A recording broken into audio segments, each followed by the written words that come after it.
Si melati ditaruh di tengah, didudukan di tengah, dikelilingi sama santri, dibacakan doa.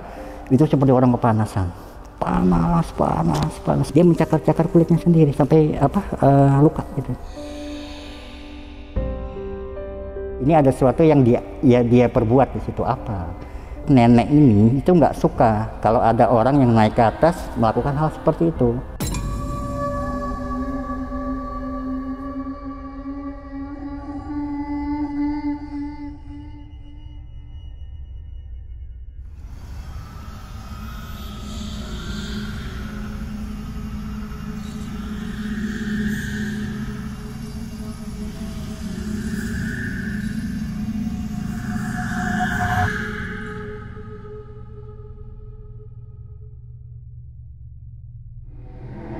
Assalamualaikum warahmatullahi wabarakatuh.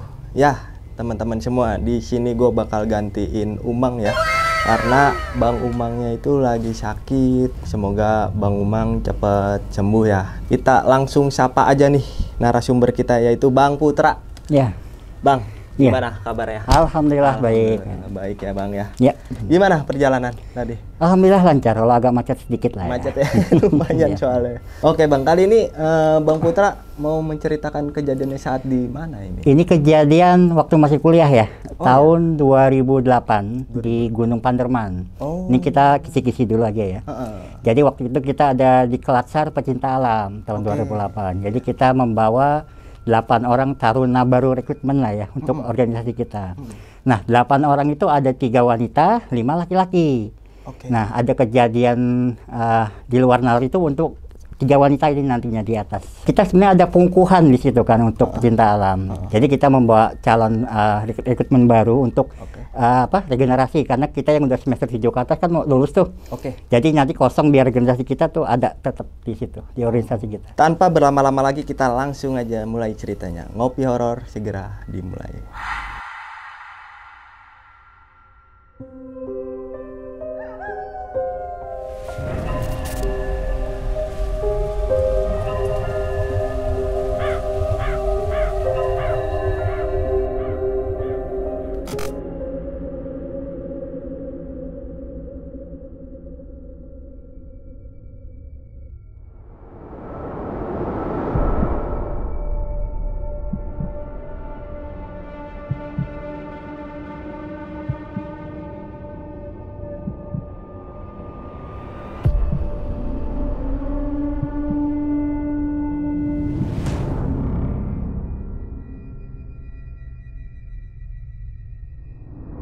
Oke, ini gue mau sharing masalah cerita, ini udah agak lama ya, 2008, 15 tahun silam tuh ya. Bukan waktu masih kuliah ya, semester 7 tuh kan. Jadi kita di kampus tuh punya satu organisasi pecinta alam di situ kan. Jadi kalau awal mahasiswa baru nih, bulan Juli Agustus, itu ada rekrutmen masing-masing organisasi itu kan. Ada yang musik, rekrutmen anggota baru buat musik, lalu ada sastra, seni, dan lain hal. Nah, kebetulan kita di pecinta alam juga mengadakan itu gitu loh, untuk regenerasi kita. Karena yang udah semester 7 ke atas kan otomatis udah nggak aktif tuh, karena fokus untuk skripsi kan. Jadi kita rekrutmen untuk anggota baru dari maba atau mahasiswa baru. Nah, dapatlah 8 orang calon peserta yang tertarik untuk ikut ke organisasi kita gitu. 8 orang ini dari berbagai macam fakultas. Itu ada 5 laki-laki dan 3 perempuan. Nah, jadi setelah terkumpul 8 orang itu, kita briefing lah di markas kita tuh ya, 8 orang ini. Kita berikan pemahaman atau edukasi singkat masalah pecinta alam di situ. Tentang apa yang harus dilakukan ketika di gunung gitu, lalu perlengkapan apa yang harus dibawa ketika nanti trekking gitu kan. Edukasi singkat tentang pecinta alam di situ. Akhirnya disetujuilah hari H itu, hari Sabtu, itu jam 2 kita standby di kampus ya, pemberangkatan. Panitia lebih kurang waktu itu ada 9 orang panitia. Jadi 5 orang ini berangkat bersama mahasiswa baru, sedangkan 4 orang itu menyusul membawa logistik, tenda, perlengkapan, dan lain sebagainya. Nah, yang kita pilih ya untuk di Kelatsar waktu itu di Bukit Panderman ya. Karena di Malang tuh kan yang terkenal ya untuk di Kelatsar itu Panderman. Kenapa dipilih Panderman? Karena bukit ini tidak terlalu tinggi, sekitar 2000 mdpl. Ya, kalau secara natural logika itu lebih kurang 3-4 jam gitu ya, untuk naik dari ini sampai puncak gitu kan. Karena memang kita tuh pendakian santai di situ untuk di Telasar, jadi nggak terlalu ngejar target lah. Setelah itu jam Sabtu itu jam 2 itu kita kumpul, kita berangkatlah ke Bukit Panderman itu. Nah, panitia dibagi 5 orang berangkat bersama mahasiswa baru ini, 4 orang menyusul nih, membawa perlengkapan logistik dan lain sebagainya sampai ke atas. Sampai di sana di pos itu kita briefing ulang nih, untuk mahasiswa baru itu tentang perlengkapan yang dibawa, tentang obat-obatan yang mungkin mereka bawa ya, mereka, dan hal-hal yang boleh dan tidak dilakukan di atas gunung. Karena mereka ini kan baru ya, tidak punya pengetahuan tentang pendakian gunung, jadi memang harus berkali-kali kita ingatkan di situ.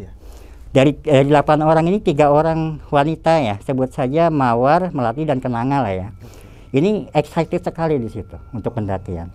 Sebelumnya kita berikan form ya, form persetujuan orang tua. Jadi kalau di kampus tuh kita ngasih form persetujuan mau mendaki bukit, orang tua harus pengantaran orang tua di situ, tanda tangan orang tua.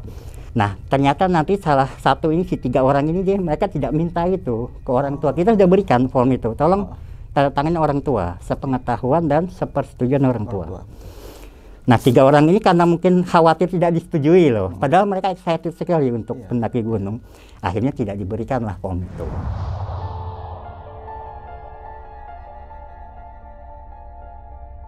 Setelah sampai di pos pendakian yang kita packing ulang lah, kita lihat biasa di situ perlengkapan logistik dan lain sebagainya sambil istirahat, karena rencana kita ngetrek itu sekitar jam 4 sore mulai packing ke atas. Karena memang kita ada rencana schedule itu pengukuhan tuh di atas tuh jam 8 malam untuk pengukuhan ini, pengukuhan maba gitu kan.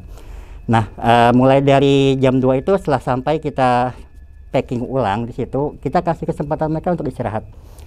Setelah selesai asar jam 4 kita packing ulang, kita siap-siap di situ. Nah, panitia yang 4 orang ini belum datang nih. Jadi sambil kita nunggu mereka datang ya, kita briefing ulang sambil pengenalan edukasi singkat di situ. Nah, kalau zaman dulu kan nggak kayak sekarang ya, pendakian itu rangernya sigap banyak, kalau itu nggak, jarang gitu kan. Jadi benar-benar panitia tuh tanggung jawab sekali kepada 8 orang ini. Nah, makanya kita harus lebih banyak daripada jumlah yang kita bawa di situ kan. Sekitar jam 3:30, 4 orang kawan kita datang membawa logistik, tenda, makanan dan lain-lain. Kalau zaman dulu nggak ada porter.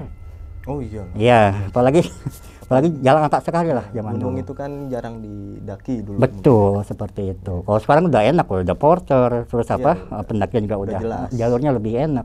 Kalau dulu benar-benar murni di situ ya. Akhirnya setelah kita cek ulang, 9 orang ini kita panitia datang. Kita pecah 2 tim di situ. 9 sama 17 kita pecah 2 tim. Satu tim naik lebih dulu, setengahnya lagi menyusul setengah jam kemudian di situ. Kalau di Panderman itu kan nggak terlalu tinggi, dia cuma ada 2 pos ya. Yang pertama di Latar Ombo, yang kedua di Watu Gede. Nah, estimasi kita sampai di Latar Ombo tuh lebih kurang 1,5 jam di situ. Estimasi ya, awal gitu kan. Tapi memang namanya anak baru ya, belum biasa mendaki, jadi sekitar 15 menit istirahat, 15 menit istirahat seperti itu ya, dengan napas mereka yang terengah-engah gitu kan. Nah, akhirnya setelah kita terbentuk 2 tim ini, tim pertama naik, ya gue tim kedua nih, tim pertama teman-teman dengan sebagian tuh naik ke atas, kita setengah jam kemudian kita naik gitu. Nah, kita ketemu di Latar Ombo itu lebih kurang jam 4 lewat hampir setengah 5. Nah, di situ di Latar Ombo ya 3 orang cewek ini yang dari awal bawah ini ceria ya, tapi sampai ke Latar Ombo udah mulai agak pendiam gitu, agak tidak banyak bicara di situ kan. Nah, kita mungkin nggak terlalu ini ya, karena pikiran kita mungkin capek atau apa, jadi mereka nggak terlalu banyak bicara gitu. Terus dari Latar Ombo kita mulai ngetrek kita bareng dari Latar Ombo ke Watu Gede, kita bareng karena kan jarak cuma setengah jam. Untuk yang dari Latar Ombo ke Watu Gede kita sekaligus nggak terpecah gitu kan. Nah, mendekati maghrib itu kita mau sampai nih, salah satu dari peserta wanita ini dia kepingin buang air kecil di situ kan. Pipis, akhirnya diarahkan untuk melipir ke jalur. 3 orang ini, jadi 1 orang yang pingin pipis dan 2 orang pingin ngantar dia, cewek itu kan. Akhirnya mereka menepilah ke sebuah pohon di situ.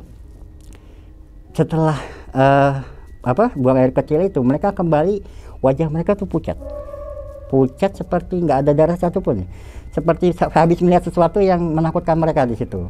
Tapi mereka nggak cerita ke panitia waktu itu ya. Ya kita berpikir mereka seperti itu karena faktor kelelahan di situ kan. Waktu kelelahan. Nah, dari latar Ombok ke Watu Gede itu pendakian tuh lambat. Yang biasanya cepat ya, ini agak lambat karena 3 orang ini seperti apa ya? Seperti di pandangan mereka selalu tidur ke bawah, nggak pernah mau lihat ke jalur pendakian. 3 orang ini ditanya sama panitia, kamu kenapa? Capek? Nggak jawab. Seperti orang ketakutan tapi ditahan, gimana sih wajahnya seperti itu kan. Setelah itu kita sampai di Watu Gede pos 2 itu sekitar jam setengah 7 habis maghrib. Cuma kita belum sampai puncak tuh, puncak Basundara di atas itu kan. Karena ada pos bayangan sebelum di situ. Di situ kita istirahat sebentar, sholat maghrib dan lain sebagainya, isoma segala macam. Di situ ini yang 3 orang ini puncaknya tuh makin pucat, makin parah. Dan puncaknya ketika menjelang Isya jam 7, salah satu tiba-tiba histeris. Salah satu sebutnya si Melati inilah ya, dari 3 orang, Mawar, Melati sama Kenanga. Ini histeris tiba-tiba. Kita kaget di situ kan, ada apa dengan dia? Nah, teman-teman yang 2 ini cuma nangis ya, teman ceweknya 2 ini, dia nggak bisa berbuat apa-apa. Kita ini kan coba pikiran kita kok, kalau mereka seperti itu ada faktor X ya yang membuat mereka seperti ditanya tapi nggak jawab gitu. Kamu kenapa? Dia cuma menangis meronta-ronta seperti itu, seperti orang ketakutan. Seperti orang ketakutan. Nah, akhirnya nanti sebelum berangkatnya 2 cewek ini cerita. Jadi ketika mereka buang air kecil itu di sebuah pohon, mereka diperlihatkan satu sosok hitam tinggi besar di belakang mereka. Ketika salah satunya itu si Melati ini ya, buang air kecil. Jadi 2 ini kan nunggu sini. Itu melihat di belakang si Melati sosok seperti itu, tinggi besar menggeram seperti itu dengan mata merah. Jadi ini pohon, di belakang pohon ini ada sosok gitu loh. Melihat ke sosok 3 cewek ini gitu kan. Karena mereka ini kan mereka nggak bicara, mereka pendam sendiri seperti itu. Kita kan bingung ini ada apa dengan ketiga orang maba kita tanya, mereka diam, kita tanya mereka diam. Akhirnya salah satu panitia inisiatif gitu kan, inisiatif untuk membacakan ayat-ayat suci di situ kan. Setelah itu agak mereda, kita pikir udah siap nih untuk summit di situ kan. Tapi dari mereka bilang nanti dulu mas, saya masih belum siap. Akhirnya kita tunda untuk naik ke atas. Nggak lama seperti itu, kita bawa tenda tuh kapasitas untuk 4 orang. 3 cewek ini kita taruh ke satu tenda, sisanya untuk maba yang lain sama panitia di situ. Panitia sebagian berjaga di luar untuk membuat perapian kecil lah. Gitu ya. Nah kita bawa tenda, zaman dulu kan nggak ada untuk ini ya, untuk menutup tenda itu untuk biar nggak flashlight itu. Dulu kita nggak pakai itu. Jadi memang udara lagi dingin-dinginnya sebenarnya di sana gitu kan. Flashlight seperti itu. Nah, kita sementara untuk suasana biar kondisif, 3 orang maba ini kita masukkan tenda, istirahat sebelum naik ke puncak. Setelah masuk ke atas, teriak lagi, histeris lagi. Yang tadi itu si Melati itu histeris lagi. Dia mengamuk melempar-lempar barang yang ada di tenda. Nah, ini teman 2 ini lari keluar, manggil panitia. Jadi, Mas tolong ini Melati fans lagi gitu kan. Itu rambut dia udah ditakar-takar begini. Tapi kali ini lucunya ya, kita bacakan ayat suci, dia malah bukannya ketakutan, malah senyum meringis begini. Dibacakan ayat suci, ayat kursi, dia tidak berefek sedikit pun di situ. Jadi ini misalkan Melati terletak sini, dibacakan kursi sebelahnya, dia malah menoleh yang baca seperti ini, gitu. Diperlihatkan seperti itu. Nggak ada respon seperti ketakutan gitu ya, nggak ada ya? Tidak ada di situ. Makanya panitia bingung dengan apa gitu kan. Akhirnya salah satu teman bilang udah cuekin aja, tinggal sendirian di kamar setelah di tenda lah ya. Setelah itu kita biarkan sendiri, jarak 15 menit memang mereda tuh, nggak teriak-teriak lagi kan. Nah akhirnya setelah dia sadar, 15 menit dia sadar, siuman gitu, kita tanya ulang, siap nggak untuk naik ke atas summit gitu kan. Dia bilang, ya mas saya siap tapi pelan ya gitu kan. Oke, jadi carry-nya dia tuh kita yang bawa panitia emang. Jadi dia tuh nggak bawa apa-apa di situ, perlengkapannya. Itu jalannya lambat sekali. Menurut pengakuan dia kakinya berat ketika melangkah. Seperti terseret ada yang menahan di kaki dia sebelah kiri. Nah memang di panitia itu ada yang bisa lah, salah satu teman kita bisa melihat seperti itu. Itu menurut teman kita itu kakinya itu digelayuti satu sosok nenek-nenek tua, kaki sebelah kiri. Lama sekali, kita estimasi sampai jam 8, akhirnya molor sampai jam 9 lebih, setengah 10 di situ. Jadi sebenarnya acara kita untuk pengukuhan lain boleh dibilang hampir gagal lah ya, gitu kan. Nah setelah itu akhirnya sampai di Watu Gede atau ke puncak Basundara itu udah kondisi fisik, emosi semua udah terkuras lah ya di sini kan. Cuma yang kita sayangkan kenapa 3 orang ini tidak jujur kepada panitia. Mungkin kalau panitia tahu bisa preventif lebih awal seperti apa di situ. Nah ketika waktu dia di tenda dia tuh teriak bahasa Jawa balekno 3 kali kata-kata itu. Kalau dalam bahasa Indonesia mungkin kembalikan, tapi kita nggak tahu apa yang dikembalikan. Akhirnya nanti di puncak atas terkuak lah apa yang sebenarnya terjadi sama si sosok Melati ini gitu. Sampai di puncak atas, acara kita tetap kita lakukan tanpa si Melati di sini kan, karena bagaimanapun schedule tetap harus jalan di situ kan. Kita lakukan acara sampai selesai jam 10:30, belum selesai acara trans lagi si Melati. Begitu keluar kamar berlari-lari ke arah kerumunan orang ini, kerumunan panitia ini, menabrak seperti mau mengarah ke sebuah pohon. Otomatis kita sigap narik tangan dia, biar nggak nabrakkan kepala dia ke pohon. Jadi dia menyeruduk gini seperti mau menabrak ke pohon tuh si Melati ini. Rambutnya seperti awut-awut, udah nggak jelas lah. Tadinya dia pakai hijab, cuma karena itu dibuka semua rambut dia acak-acak begitu.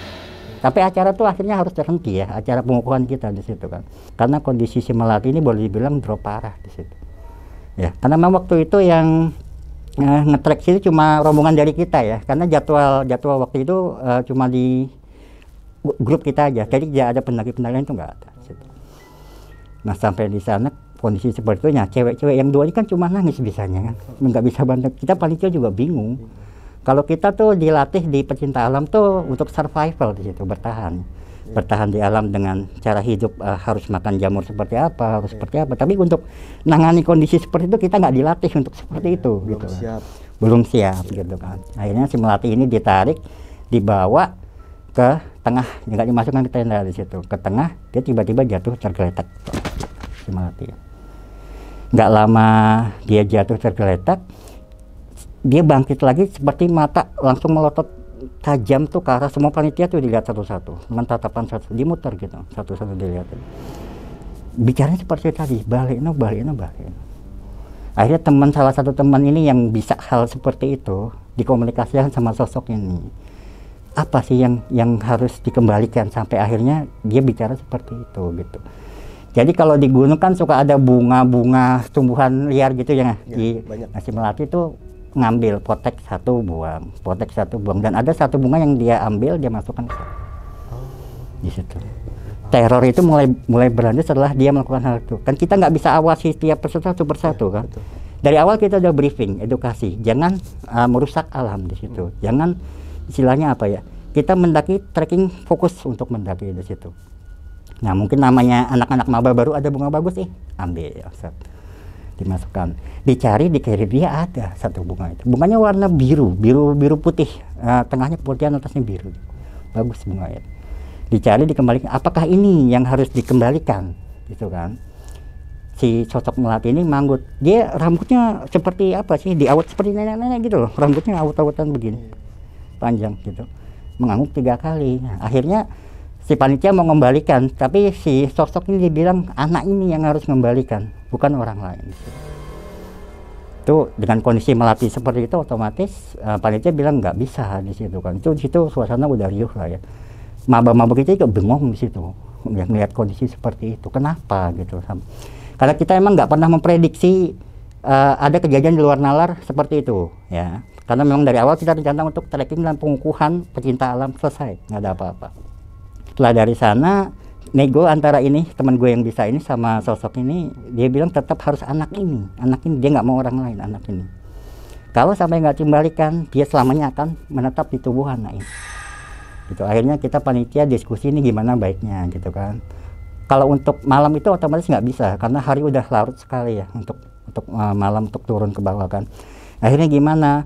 Besok ya dikembalikan, tetap nggak mau. Harus saat ini, harus malam gitu sih. Dengan kondisi si Melati yang lemah gitu otomatis nggak bisa dong. Ya, seperti itu kan. Nah akhirnya kita bilang tetap ya udah biar aja, nanti kita kembalikan tetap besok gitu kan. Nah berapa lama si Melati ini sadar, dia siuman setelah berapa tren kemasukan seperti itu. Akhirnya kita masukkan tenda istirahat, panitia berjaga di luar, di tengah. Ya, jadi tenda itu memutar 4 itu, memutar seperti itu. Panitia kita bagi tugas nih, 4 orang jaga, 4 orang istirahat. Nah jam 1:30 tiba-tiba di panitia ngelihat ada sosok melati keluar dari tenda. Karena kan tenda begini, 1, 2, 3, 4 panitia di tengah. Iya. Otomatis kelihatan dong kalau orang keluar kan. Iya. Ditanya melati mau kemana? Diam, bilangnya nunjuk ke pohon. Mungkin pikiran panitia mau buang air kecil lagi kali ya, pikiran seperti itu. Akhirnya ditunggu berapa lama, kok nggak kembali. Ketika dicek ke tenda, itu melati ada lagi tidur di situ bertiga. 1, 2, 3. Terus yang lihat panitia itu siapa? Seperti. Padahal jelas melihat sosok melati ini, si wanita ini gitu. Panitia sudah geleng-geleng aja. Akhirnya tetap jangan tidur kita panitia untuk jaga si sosok melati ini. Jam 2:30 kebangun lagi, teriak lagi si melati. Langsung lari menuju ke sebuah pohon besar di sana. Dan dia cuma di depan pohon dia ada duduk melihat ke pohon. Jadi kita tuh ngejar si melati ini. Dikira mau nabrakkan kepala lagi enggak. Cuma dia lari, ada pohon, dia duduk begini, mandang pohon sih. Kita juga bingung ini kenapa gitu kan. Yang 2 cewek ini nggak tahu si melati keluar seperti itu. Akhirnya kita tarik lagi, kita sadarkan, kita tarik. Lama tuh sadarnya tuh melati itu. Udah bacakan air doa, bacakan apa, diusap ke wajah. Nggak hilang-hilang seperti. Matanya tuh putih kayak aja kelihatan. Kornea hitamnya nggak kelihatan, jadi gini. Oh gitu. Selama kerasukan itu? Ketika dia duduk mandang pohon gitu. Kita lihat seperti itu, putih kelihatan kornea. Disadarkan setelah berapa lama sadar, kita bopong kembali ke tenda di situ kan. Akhirnya kita panitia rembukan nih gimana nih si melati takut ada hal yang membahayakan di situ kan. Karena kita tanggung jawab untuk bawa maba gitu, mahasiswa baru kan. Makanya kita berikan surat itu ke orang tua biar sepersetujuan orang tua waktu itu. Makanya kita, nah salahnya 3 orang cewek ini dia nggak memberikan itu ke orang tua mereka. Karena khawatir dilarang. 1. Sedangkan mereka pingin sekali, seperti apa sih namanya rasanya naik gunung gitu loh. Baru pertama seperti itu kan. Nah akhirnya si melati itu sudah sadar, kita bawa ke tenda. Tiba-tiba setelah sampai ke tenda, dia tidur. Tangan 2 orang ini, temannya ini, itu dicengkram keras seperti ini. Jadi kan dia tidur di tengah, dijaga, diapit sama 2 temannya ini kan, Mawar sama Kenanga. Setelah itu dia tengkram keras tangannya, otomatis teriak dong 2 orang cewek ini kan. Panitia langsung menghamburan lagi ke tenda dia. Dia buka lagi. Ketawanya ketika ditanya, dia ketawanya segini mas, menyengkerap dengan posisi wajah yang seperti ini, gitu loh. Otomatis tambah ketakutan dong di sini kan. Terus si melati bilang ini dalam kondisi penuh, dia bilang saiki dalam bahasa Jawa itu artinya sekarang. Kekeh untuk saat itu dia dikembalikan gitu loh. Panitia itu udah apa ya istilahnya, kita gimana ini nangan si melati, takut ada apa-apa karena ini kan anak orang di situ kan. Panitia tanggung jawab materi moral di situ. Kita bingung nih, akhirnya semua panitia bangun, gak ada yang tidur, berjaga mengelilingi 4 tenda itu, dua, kita bagilah, biar si melati ini nggak lari keluar seperti tadi.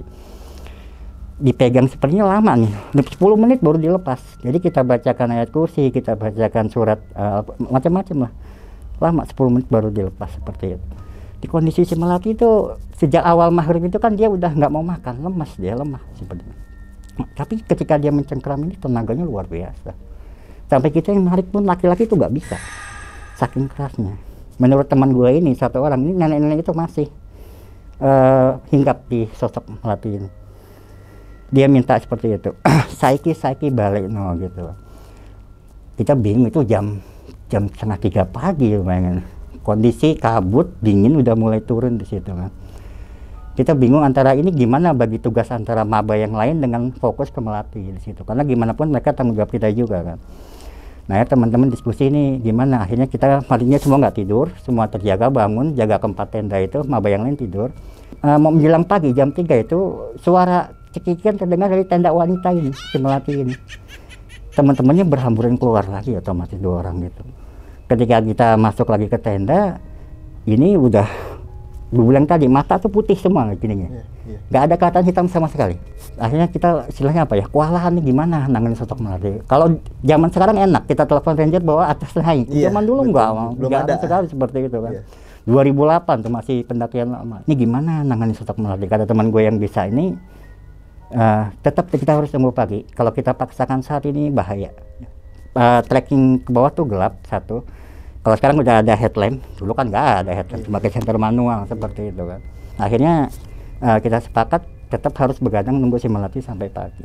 Akhirnya ketika menjelang pagi si Melati ini kita paksa untuk pertama kita paksa untuk makan ya dia.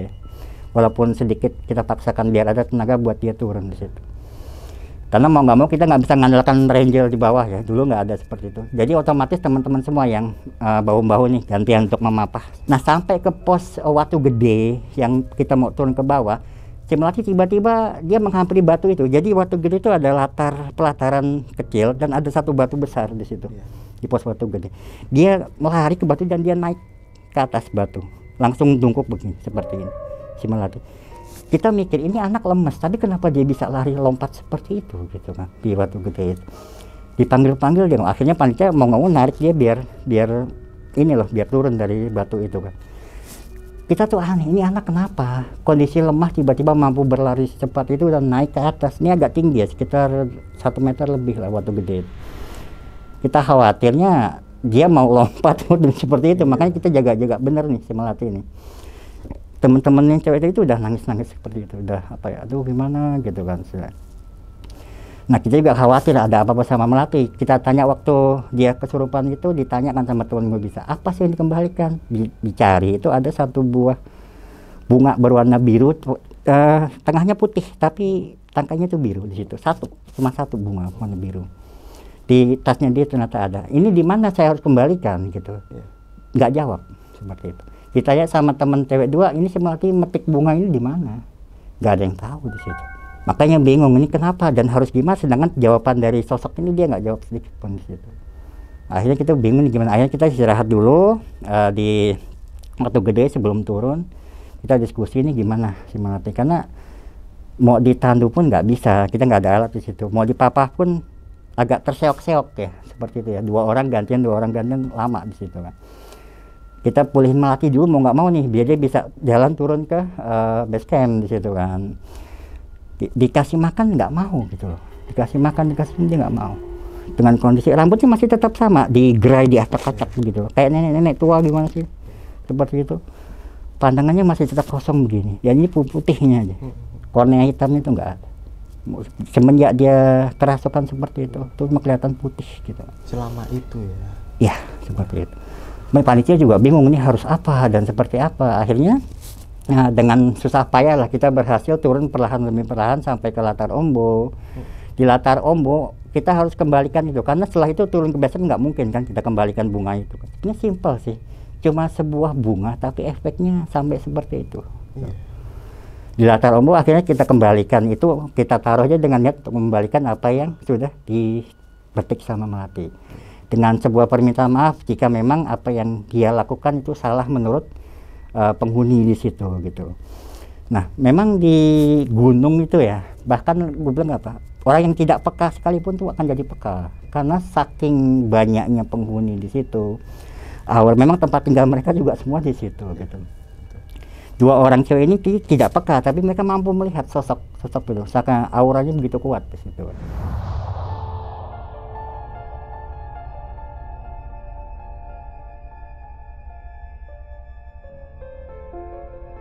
Nah ini berlanjut sampai bawah base camp, si Melati ini kembali trans jatuh gitu. Akhirnya kita minta tolong sesepuh di situ lah, di daerah situ. Datangkan sesepuh itu satu orang tua, mbah ya, sebut saja Mbah Wiryo ya, Mbah Wiryo. Dia datang dan memeriksa kondisi si Melati ini di situ. Nah memang menurut Mbah Wiryo benar, anak ini ngambil sesuatu di atas gunung. Sudah dikembalikan belum? Tanya Mbah Wiryo. Sudah Mbah, di mana? Di latar Ombo waktu itu kan. Akhirnya sama Mbah Wiryo dilihat lagi, ini belum mau pergi sosok yang di dalam ini. Menurut Mbah Wiryo ini ada sosok nenek-nenek tua yang ada di dalam tubuh si Melati gitu kan. Itu yang persis sama seperti yang lihat teman gue yang bisa itu. Ketika si Melati jalan dengan kakinya di bekap si sosok nenek ini. Sehingga dia merasakan kok Mas saya jalan berat gitu ya. Kaki sebelah kiri, jadi dia jalan si nenek ini megangnya di bawah terseret gitu, seret seperti itu. Nah menurut Mbah Wiryo ini ada sesuatu yang dia perbuat di situ. Apa? Dijelaskan sama teman-teman, ini Mbah seperti ini, sudah dikembalikan belum? Yang diambil sudah Mbah, tapi kok kenapa masih seperti ini Mbah gitu kan. Nah menurut Mbah Wiryo, si sosok nenek ini itu nggak suka kalau ada orang yang naik ke atas melakukan hal seperti itu gitu loh. Padahal kalau bilang sederhana, namanya kadang pendaki pemula ya, ngelihat ada bunga, ada pohon itu main sambil jalan kan biasa seperti itu Mbah. Nah itu nggak disukai sosok di sana. Sampai akhirnya menurut Mbah Wiryo dicoba diobati sama Mbah Wiryo di situ. Ketika dibacakan doa itu tiba-tiba, tadi kan dia tertidur mata, itu langsung ketika bangun mencekik lehernya Mbah Wiryo yang coba ngobati dia gitu. Kita sigap, kita lepas tangan, kita tahan, itu keras sekali. Padahal wanita, kalau boleh dibilang tenaga wanita seberapa sih dibanding pria kan? Tapi luar biasa keras cengkramannya. Sama Mbah Wiryo diambilkan air, disentuhkan di sini, langsung tidur seketika situ. Nah, Mbak Wiryo bilang ini berat, dalam artian si nenek ini nggak mau keluar gitu. Ini gimana Mbah jadinya? Sama Mbak Wiryo disarankan sementara jangan pulang dulu deh, sementara di situ. Akhirnya kita memutuskan udah kita tunda jadwal kita sampai nunggu si Melati ini benar-benar pulih gitu. Tapi ternyata nggak bisa pulih juga. Sampai kejadian nanti berlangsung sampai di rumah gitu loh, di rumah si Melati. Gitu. Nah menurut Mbah Wiryo itu nanti kalau anak ini pulang, tolong dimandikan dengan air ini ya, air apa, dia berikan sebuah air Mbah Wiryo ini. Nanti pulang tolong dimandikan atau dicuci muka anak ini dengan air ini. Gitu kan.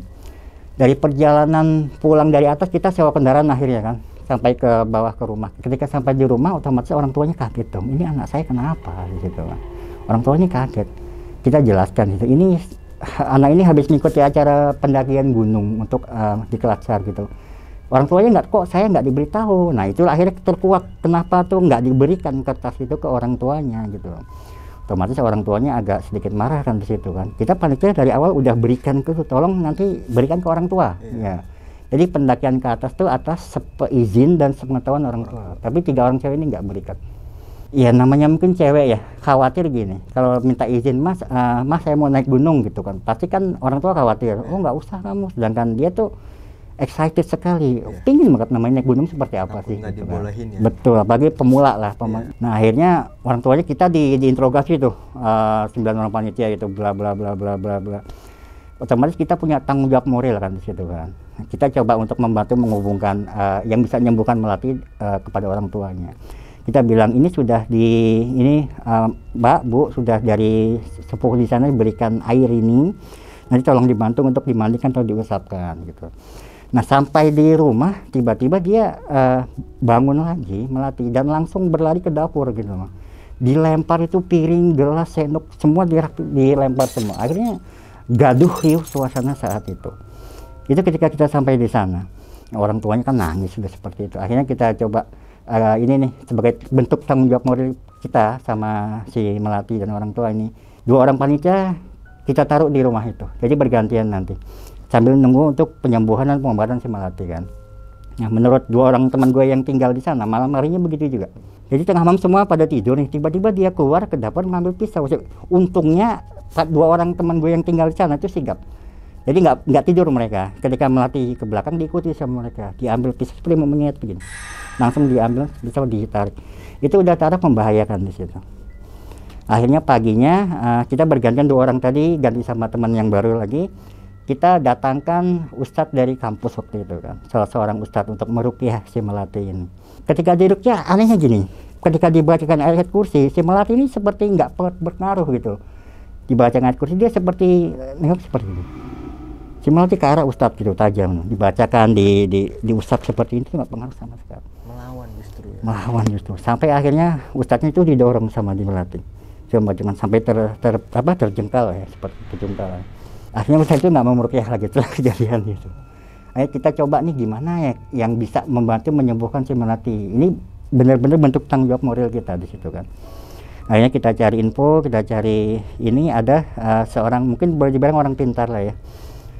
Kita datangkan kembali untuk melihat kondisi Melati di situ. Nah akhirnya setelah datang orang pintar ini, dia komunikasi dengan sosok yang di dalam si Melati. Ini anak itu harus balik ke gunung untuk nyuwun ngapuro. Nyuwun ngapuro itu dalam artian bahasa Jawanya nih minta maaf, minta maaf seperti itu. Gak mungkin dengan kondisi Melati seperti itu. Akhirnya diskusi minta ganti nggak, misal kalau misalnya bisa ganti, nanti teman kita yang ke atas untuk membalikan itu dan nyuwun ngapura menurut si nenek ini. Nggak bisa. Cah iki mesti cah iki itu dalam artian anak ini, bocah ini gitu. Situ kita bingung seperti apa. Nah, menurut orang pintar ini memang mau nggak mau, suka nggak suka harus seperti itu. Tapi kondisi Melati seperti itu nggak mungkin dong kita bawa ulang kan. Tapi sosok ini nggak mau tahu dia, karena melihat si Melati ini salah, otomatis seperti itu. Nah, setelah didiskusi sama orang pintar itu, tiba-tiba si Melati lari ke kamar, dia ngaca di depan kamar sambil melenggak begini. Kaca itu di depan kaca seperti itu. Ditarik lagi sama orang tuanya, itu dibawa ke depan seperti liar, tapi apa ya, nggak terkontrol gitu. Makanya untuk seperti itu kita nggak boleh tidur, jaga-jaga kalau dia itu ada sesuatu di situ kan. Nah, menurut orang pintar ini, dia komunikasi sama si nenek ini, minta kembali ditukar lah, dalam artian tetap nggak mau, harus tetap anak ini yang ke atas nyuwun ngapura seperti itu. Akhirnya setelah diskusi sekian lama tetap nggak bisa dan nggak mau, lama-kelamaan kan Melati ini nggak mau makan ya, nggak mau makan udah 2 hari itu. Akhirnya ngedrop dan dibawa ke rumah sakit, diinfus si Melati ini. Setelah diinfus itu kita nggak tahu karena perkembangannya, karena memang jarang untuk ini ya, jarang ke rumah sakit ya. Jadi cuma beberapa teman kita aja yang ke sana untuk info si Melati ini seperti apa gitu kan. Si Melati seperti apa? Dia dari badannya dulu sekitar 55 sampai habis 45 kilo. Kurus 45 kilo. 10 kilo. Hampir 10 kilo. Dalam jangka waktu lebih kurang 3 minggu. Karena tidak ada asupan makanan apapun yang masuk. Jadi mengandalkan untuk infus seperti itu. Yang tadinya ceria, yang tadinya energik, tiba-tiba menjadi sosok introvert, pendiam dan seperti apa, melamun seperti itu. Itu otomatis kita panitia ikut tanggung jawab moral di situ kan. Makanya dalam proses penyembuhan kita selalu hadir di situ. Kita cari solusi. Padahal boleh dibilang apa ya, kesalahan dia simpel loh. Memetik sebuah bunga itu, bunga warna biru itu, biru keputihan itu.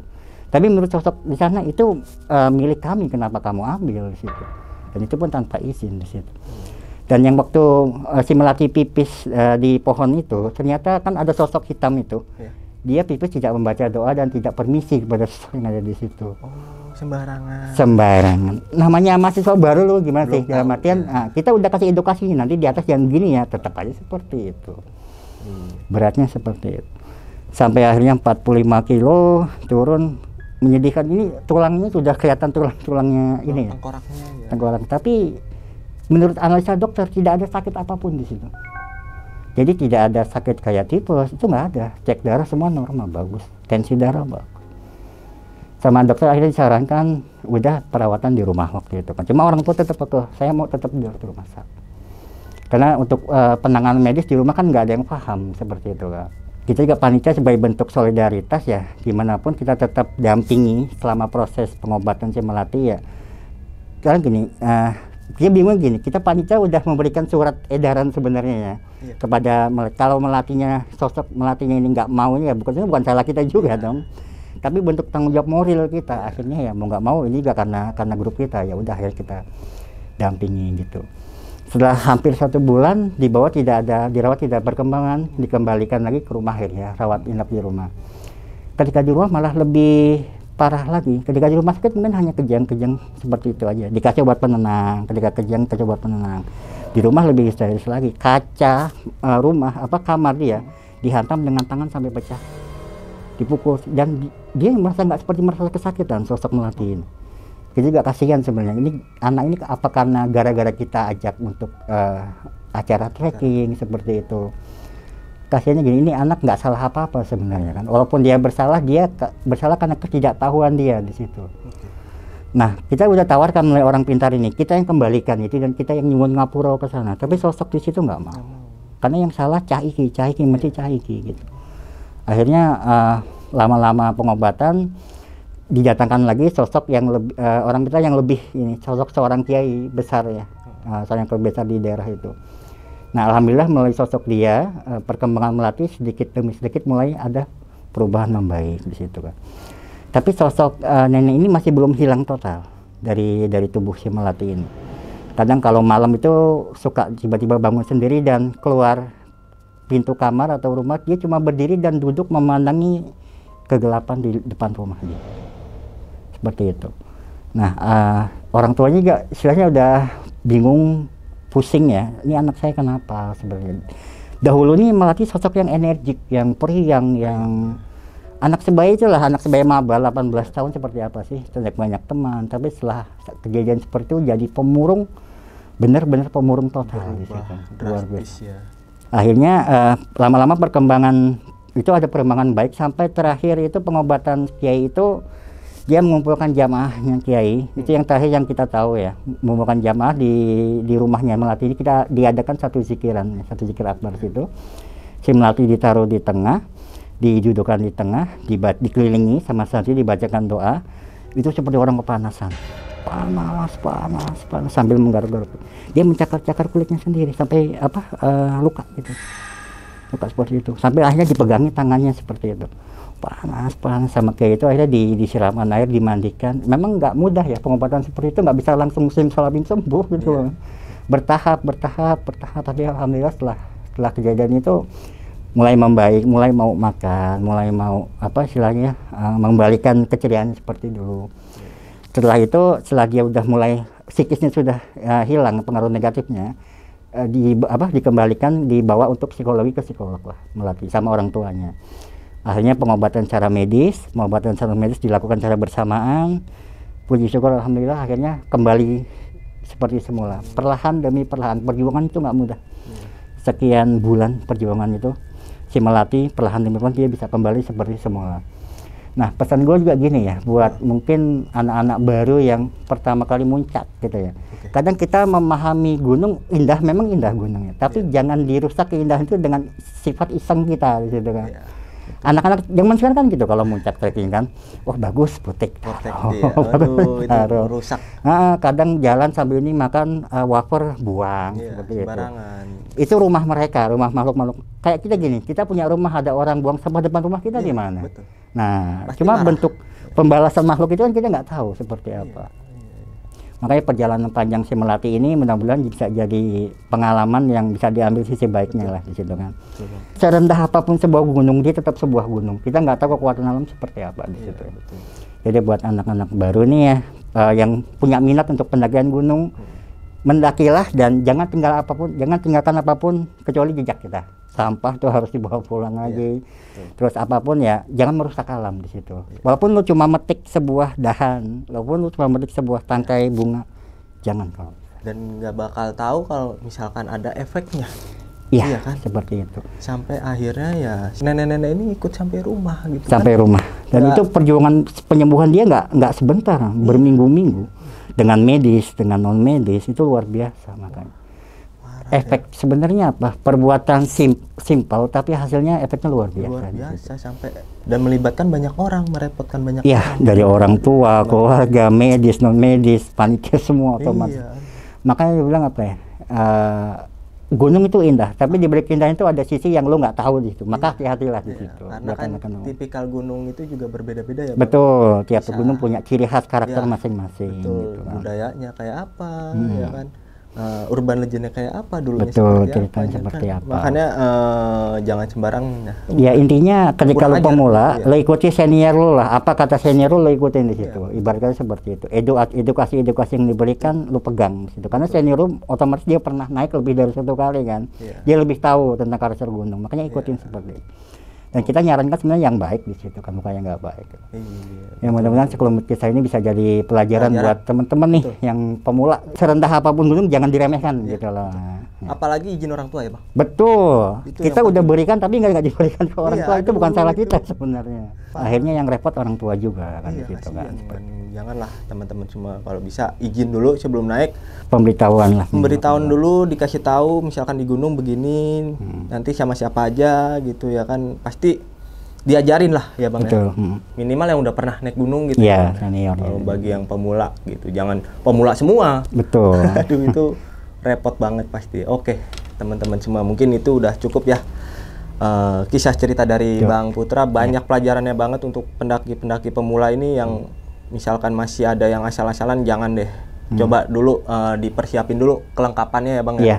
Fisik, misalkan Mental. peralatan juga. Logistik, yang mental. penting logistik gitu, karena Iya. kita nggak tahu untuk ke atasnya seperti apa. Iya, betul, apalagi cuaca kan Betul. itu faktor. Unpredictable, tidak bisa diprediksi. Betul, apalagi di gunung gitu teman-teman semua. Oke. Dan ingat teman-teman semua, cerita dari Bang Putra ini bukan untuk nakut-nakutin teman-teman semua naik ke Gunung Panderman atau ke gunung-gunung yang lainnya. Ambillah sisi positifnya dan buang sisi buruknya. Sekian dulu pada video kali ini dan nantikan video-video berikutnya. Hal gaib itu muncul ketika sugesti kita buruk. Wassalamualaikum warahmatullahi wabarakatuh. Waalaikumsalam warahmatullahi wabarakatuh. Bang, terima kasih banyak Bang. Oke, sama-sama. Bungkus.